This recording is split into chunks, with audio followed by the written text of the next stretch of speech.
Hi, I'm here with head coach and Rugby USA General Manager, Scott Lawrence. Hi, Scott. How are you? I'm well, thanks. Great. Thanks for having me. Amazing. Congratulations on qualifying for the 2027 Rugby World Cup. How big is that milestone for you as a coach and the team?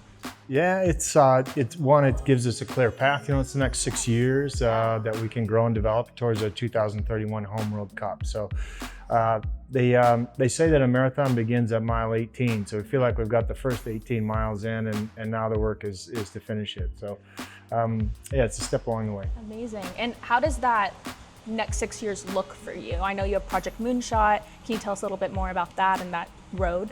Yeah, I think we have to look around the corner a little bit. So we need to perform now to build a basis and confidence and build the organization to take the talent into that World Cup.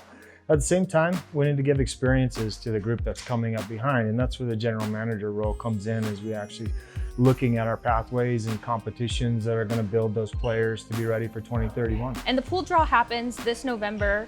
Where do you see the Eagles realistically slotting in, and how do you size up against the competition coming up?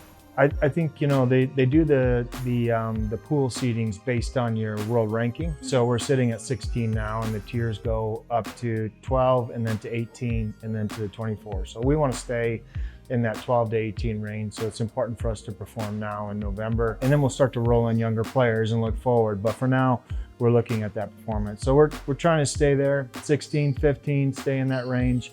That gets us in a good spot to go and get the first World Cup victory in 3 World Cups now. Yeah, that's amazing. And looking ahead, when the U.S. hosts the U.S. Rugby World Cup in 2031, what can fans expect from that experience, but also from the U.S. team? It's a whole other experience in terms of the international nature of the crowd. So the only parallel I can draw is if you go to an MLS game, it's very much like that. The game is less stops and starts, more flowing, more music, more people singing, participating. It's just an electric event, and you really can't take your eyes off the field because the game it continues to go. So I think that's what you can expect. Is there any players that U.S. fans should look out for, either young or veterans, that are leading the team along the way? Oh, plenty. I think the most exciting players that we have right now is Dom Visag. So Dom is still a college student, but he's playing at the international level. He's playing with professionals. We look at him and say, wow, there's a big runway for him at the moment. Another player by the name of Spencer Huntley. He's now playing in the UK. He's young. He's in our U20s. I think he's going to make a push here pretty quickly. So there's some young talent that's coming through. That's amazing. And you brought up players from the US playing in the UK. Can we see more players making their mark, and how valuable is that experience for the U.S. team?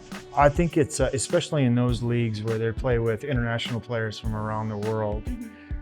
It's important for them to get those experiences. Now we have a domestic professional competition which offers very similar in Major League Rugby, and we encourage guys to play here domestically, but we also encourage them to get experiences. It's like growing any career. The more, you're the product of your different experiences. And so that growth comes from going international. You have actually an international game coming up here in Scotland in November. I did hear that it's on your bucket list to play at Murrayfield Stadium. Are you thrilled to be able to check that off here soon?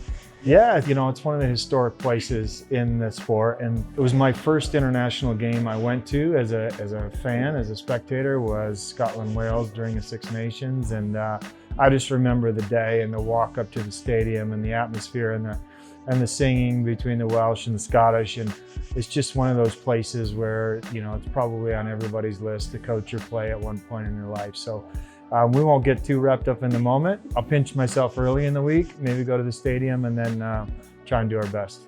Not to get ahead of ourselves, but there's a lot of singing. And in 2018, when the U.S. won against Scotland, the guys in the locker room sang "America the Beautiful." Yes. Are you hoping for any music to be played in the locker room? Always. You're always, that's why we play the game, is to try and win. And we sing "America the Beautiful" after every win. And we've been doing that when I was playing with the national team, so as long as I remember. And so it's one of your most remembered moments as a player, as a coach, is that feeling of honoring our country at the same time winning a game, and just the joy that goes around that. Yeah. And rugby has a lot of traditions, and you just said America's Beautiful is one of them.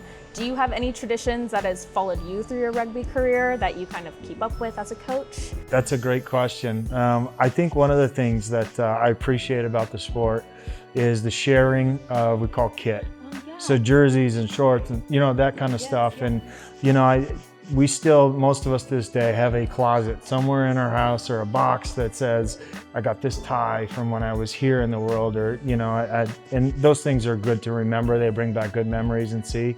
And I appreciate the value of the sport of exchanging with the person you just played, exchanging something and giving, and that's important. So I enjoy that part of it. That's amazing. I would love to see your collection of all those exchanges. Yeah. Beyond the pitch, what is US Rugby doing right now to grow the game and expand its footprint here in the States?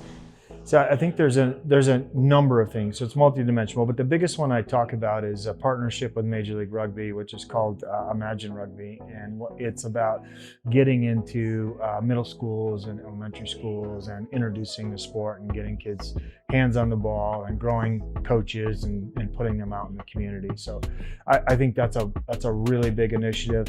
There's also youth and high school, which offers regional development for players, development plans through their platform. So we're doing our best to push the bottom of the pyramid, so to speak, in USA Rugby.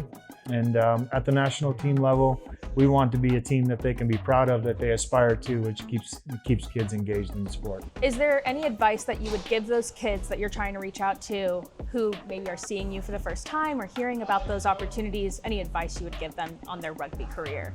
Maybe I'll just give them the advice that I give to my sons, which is, good manners and work ethic will take you a long way.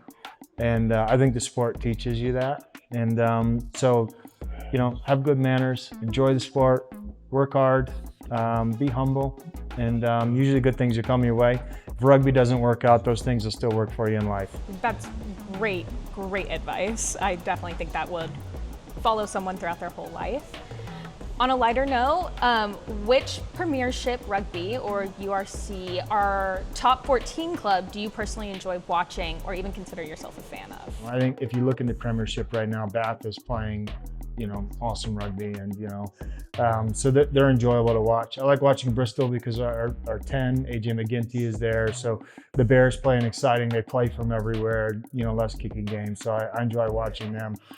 French rugby in general, you could watch any game on the weekend. It's entertaining, it's chaotic, high talent level, high physicality, just a really fun game to watch. And then probably because we have a bit of a relationship with some people in Munster, I like to watch the URC. South African teams add a whole different flavor to that competition. So it just depends on what you like to see.